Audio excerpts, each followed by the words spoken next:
Carlos Chavira. Estimado Carlos, nos hablabas y te preguntaba, y creo que ya por esta vía vamos a escucharte mejor.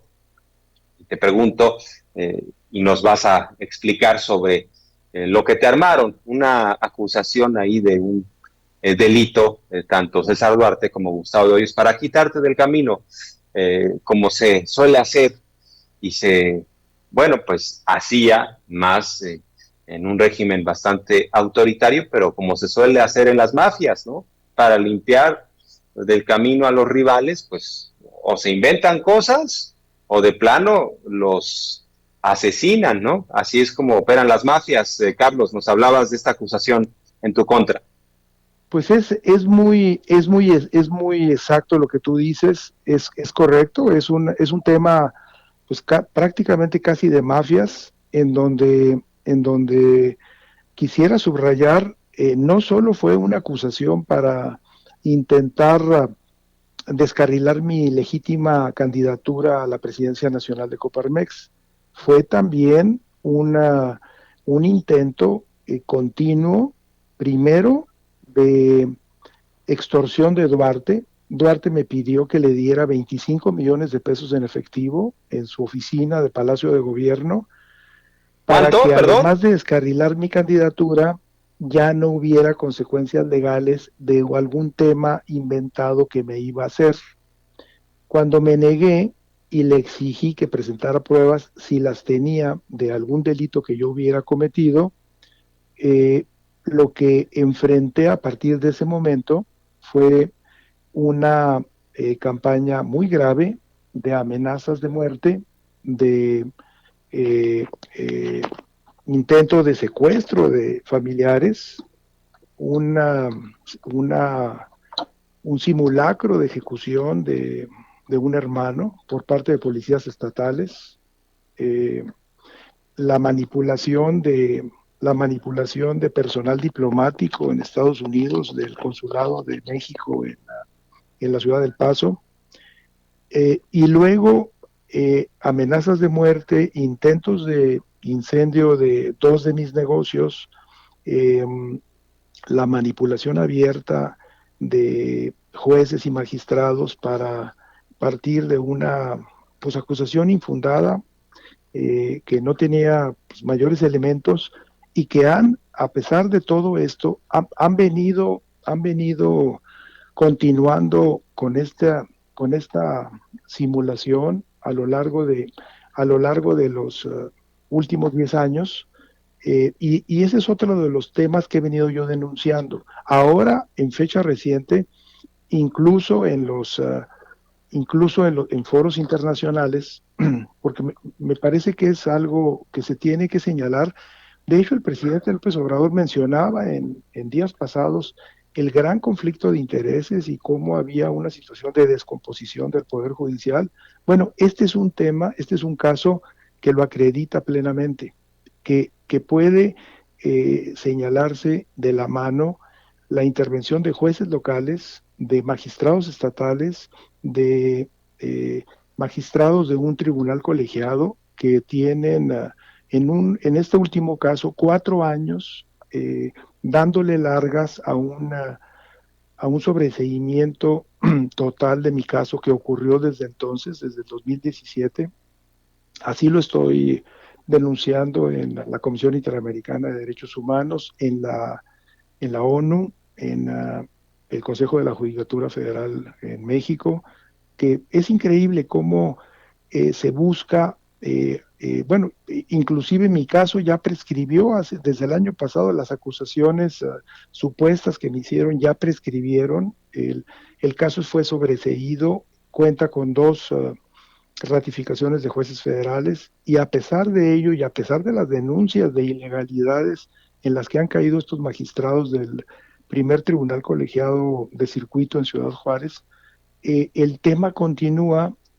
Yo coincido, no puedo menos que coincidir con los señalamientos que hace el presidente de estos intereses, de esta complicidad, de esta interacción y vasos comunicantes entre estos poderes, entre estos personajes, entre estos traficantes de influencias que buscan volver a recuperar privilegios, que buscan nuevamente tener una influencia importante en el manejo de recursos públicos, porque realmente el tema de fondo ese es, ¿no?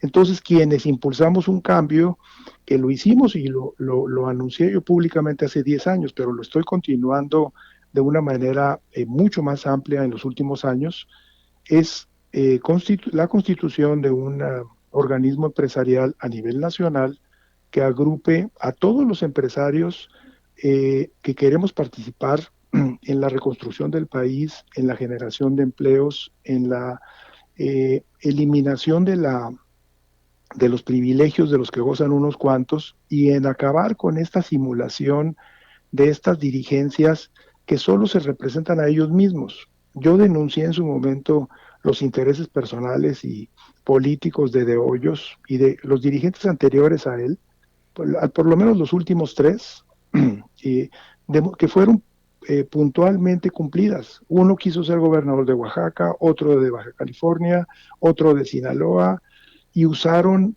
a Coparmex como un instrumento electoral para el cumplimiento de sus intereses personales. Ese es el tema que yo denuncié y que muchos no estuvimos de acuerdo ni estamos, y por eso el impulso ahora a una nueva iniciativa de un nuevo organismo empresarial que tenga verdadera representación. Mira, somos casi 5 millones de empresarios pequeños y medianos en todo el país, que representamos el 95% del Producto Interno Bruto.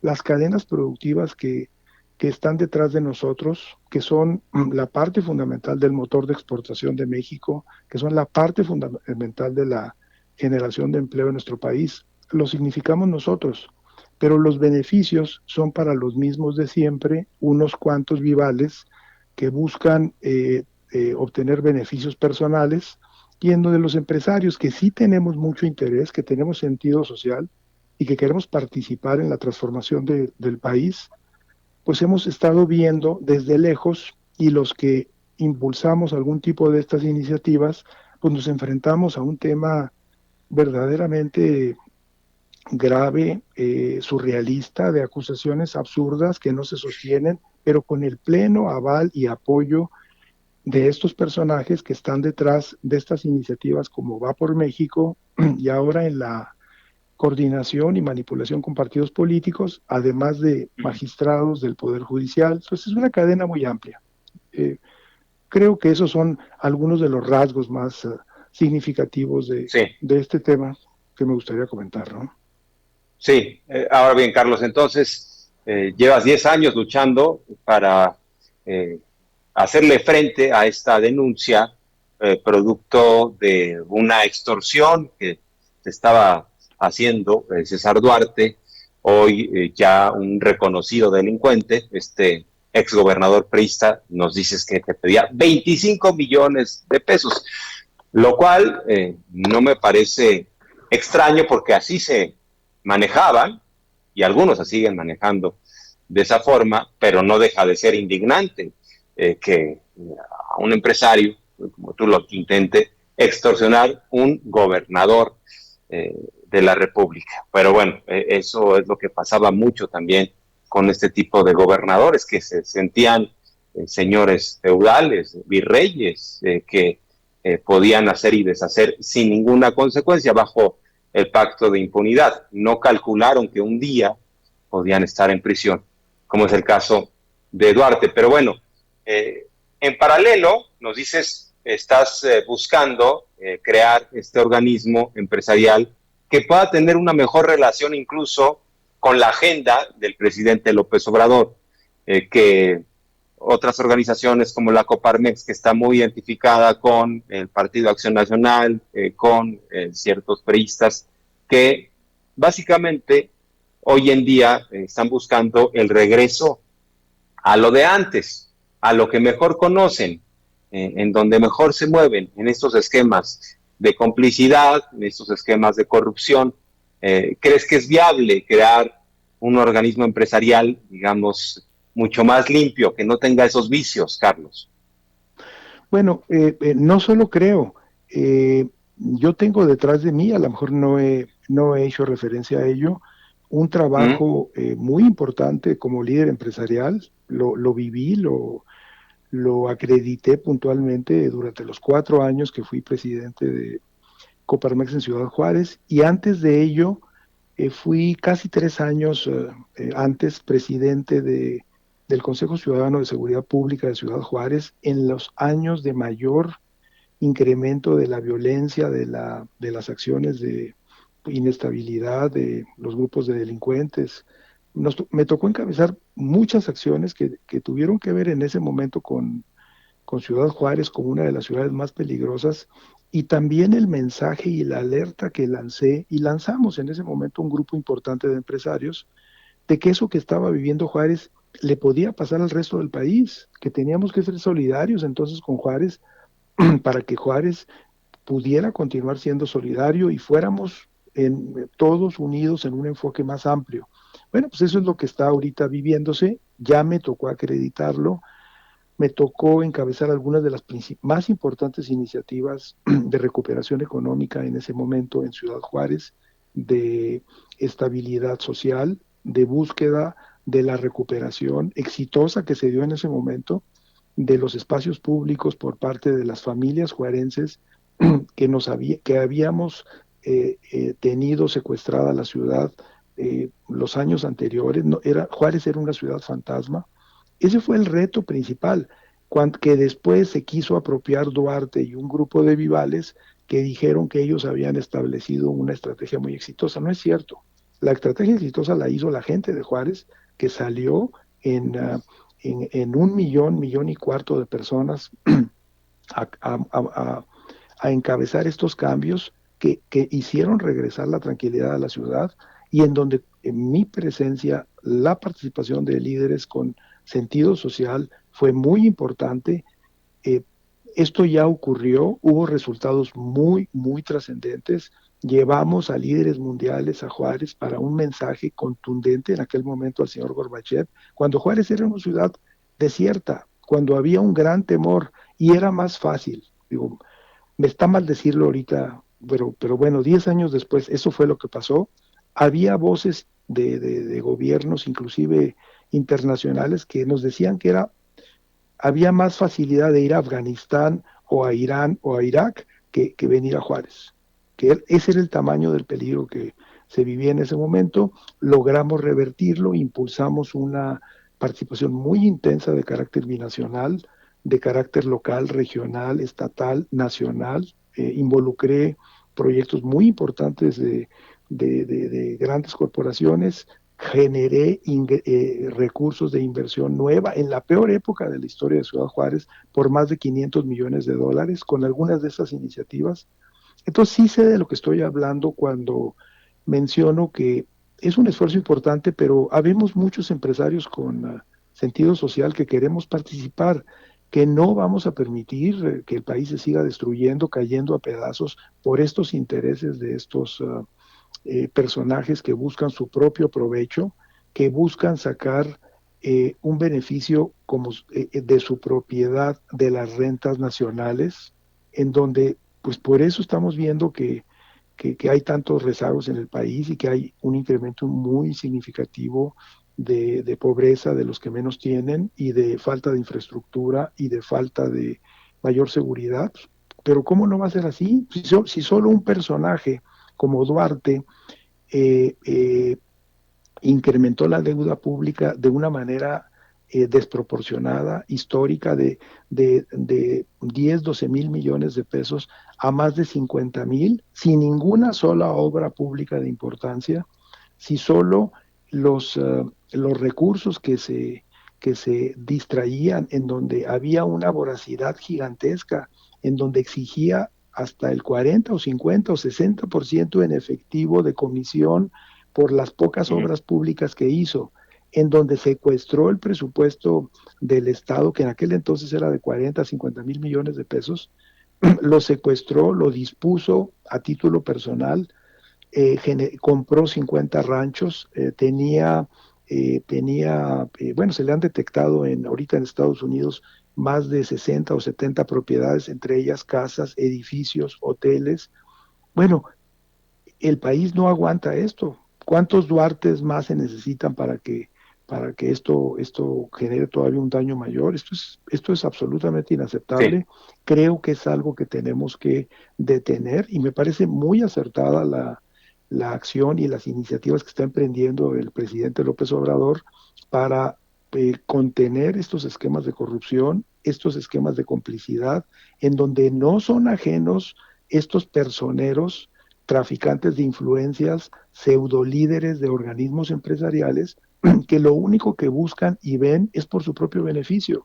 Yo jamás, y quiero denunciarlo públicamente, jamás tuve la presencia ni de Hoyos, ni de Castañón, ni de Gerardo Gutiérrez Candiani, jamás estuvieron en Ciudad Juárez para ayudarnos a enfrentar los graves riesgos que teníamos en materia de inseguridad pública, en materia de asaltos, secuestros, jamás fueron ni tuvieron la menor disponibilidad para ayudarnos a impulsar una agenda con el apoyo de los poderes públicos. Eran cómplices de ellos. En esa parte puedo acreditarlo Ujú. con hechos, inclusive hasta algunas acciones de distracción de recursos públicos federales que tuvieron bajo su responsabilidad algunos de estos personajes que yo denuncié públicamente.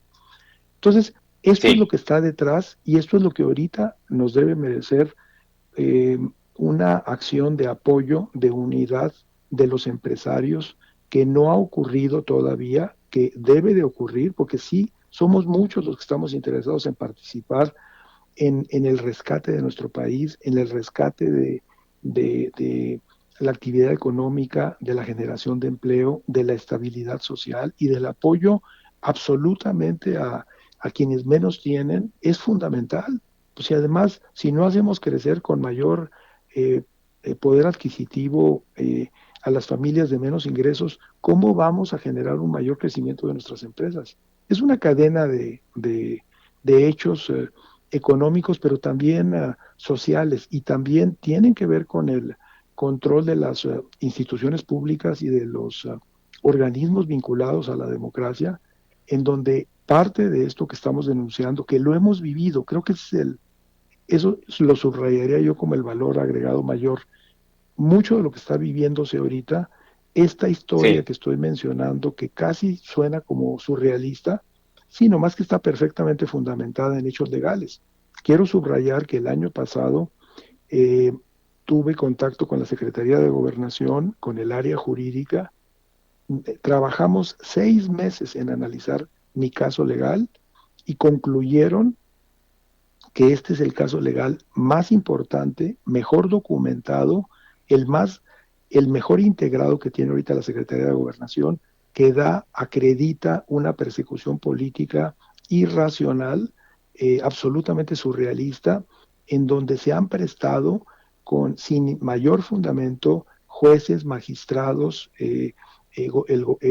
el gobierno de César Duarte y la continuidad que le dio la Fiscalía del gobierno actual de Javier Corral, igual es ujú, absolutamente responsable de esto, en coordinación con intereses económicos y de dirigencias que le dieron continuidad. De Hoyos estuvo en Coparmex modificando todos los estatutos en contra inclusive de los propios centros empresariales, hasta apenas, sí, apenas se fue ahora en diciembre del año pasado. Entonces, fue un tema que violentó todas las normas, en donde más que nunca se dejó ver eh, la agenda personal de un dirigente por encima de los intereses legítimos de los empresarios que participamos bien. en ese organismo, de las dirigencias en todo el país, que jamás recibimos un solo centavo de apoyo, un solo gestión, un solo trámite para impulsar apoyos necesarios. Ha sido un tema de una ausencia significativa. Sin embargo, yo sí veo y vi a De Hoyos encabezando grandes defensas de algunos grandes empresarios o de grandes corporaciones que no lo necesitaban. Hay denuncias públicas que yo retomaría ahorita, en donde su despacho era el que representaba los intereses económicos de algunas de estas empresas, está vinculado a esquemas de corrupción y de contratos por debajo de la mesa en su propio estado.